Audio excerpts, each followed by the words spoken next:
Hello everyone. So this is जागृति।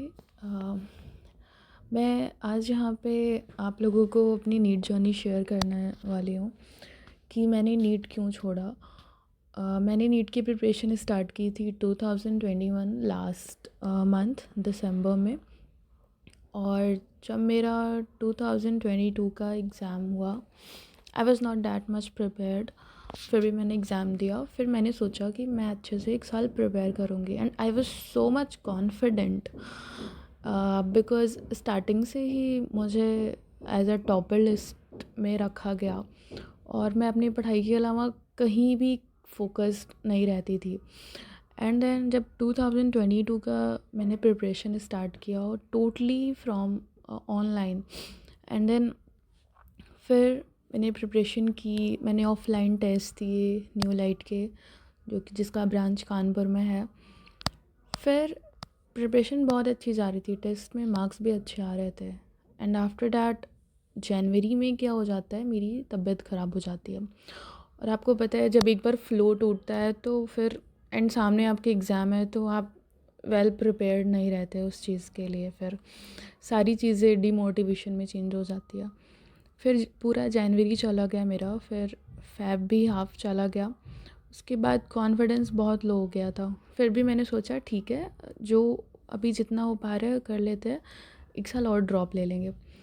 फिर मैंने एग्ज़ाम दिया और मेरे ठीक ठाक मार्क्स आए, उतने बेटर नहीं आए जितने मेरे टेक्स्ट में आ रहे थे। और फिर आफ्टर दैट मैंने एक साल और ड्रॉप लिया, 2023 के लिए प्रिपेयर किया। फिर ऐसा करते गए और फिर जनवरी में फिर से मेरी तबीयत ख़राब हो गई।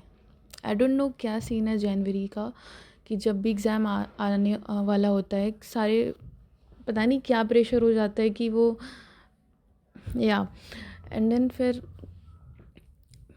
जनवरी में मेरी तबीयत ख़राब हुई। उसके बाद फिर से मैंने वही सीन फिर से आ गया, फिर से मार्क्स कम आए।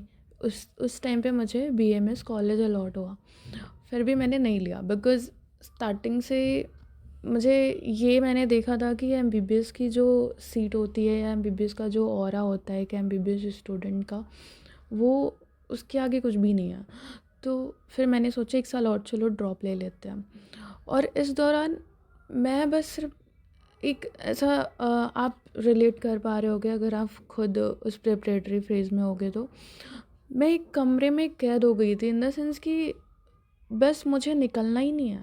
अब मैं तभी एंजॉय करूँगी, तभी कोई ट्रिप पे जाऊँगी, तभी मैं किसी फ्रेंड से बात करूँगी जब मेरा सिलेक्शन हो जाएगा। उसके बाद फिर मैंने लास्ट अब ये सोचा था कि मेरा लास्ट ड्रॉप है, उसके बाद मैं ले लूँगी कोई भी कॉलेज फाइनली। फिर मैंने प्रिपरेशन की एंड देन फिर से पता नहीं क्या हुआ। एंड जनवरी फ़ेब मार्च पूरा 3 मंथ मेरी बहुत ज़्यादा तबीयत ख़राब हो गई और मैं एग्ज़ाम सेंटर में जाके भी वहाँ पे एज़ सच अच्छे से एग्ज़ाम नहीं दे पाई। फिर मैं वापस आती हूँ, फिर मैंने एक ही चीज़ बोला अपने मदर को कि मुझसे नहीं होगा और मैं नहीं कर पाऊँगी। बिकॉज़ स्टार्टिंग से जो मेरा सपना था बचपन से, उसको मैं ऐसे क्विट कर रही थी, जो मैंने कभी नहीं सोचा था। मैंने ना मेरे कुछ फ्रेंड्स थे जो पैरामेडिकल कर रहे थे, तो उनके जो वाइट कोट होते हैं ना, मैंने वो भी नहीं टच किया, ये सोच के कि मेरे पास भी होगा एक दिन। मैं डॉक्टर के पास जाती थी, जब उनका स्टेथोस्कोप देखती थी, तो मैं सोचती थी मैं इसको टच नहीं करूँगी, मेरे पास होगा एक दिन। और वो एक दिन की जो तमन्ना थी, जो ख्वाहिश थी, वो कब ख़त्म हो गई पता नहीं चला। बट एट द एंड मैं यही कहना चाहती हूँ कि मैंने अपनी मेंटल हेल्थ चूज़ की इन सब के अलावा। मुझे कहीं भी किसी और कंट्री में जाके एमबीबीएस नहीं करना था। और मेरे लिए अब सबसे ज़्यादा इम्पॉर्टेंट जो मेरी मेंटल हेल्थ। तो आगे मैं अब अपना मास्टर्स करूँगी, जैसे कि मैंने ग्रेजुएशन कर लिया, और मैं वही करूँगी जिसमें मेरी खुशी है, जिसमें मुझे खुशी मिलती है। एंड एट द एंड यही मैटर करता है, राइट? तो अभी मैंने 365 डेज़ का जर्नी स्टार्ट किया है। You guys keep join me in this journey and thank you और ऑल द बेस्ट उन सभी को जो एग्ज़ाम दे रहे हैं।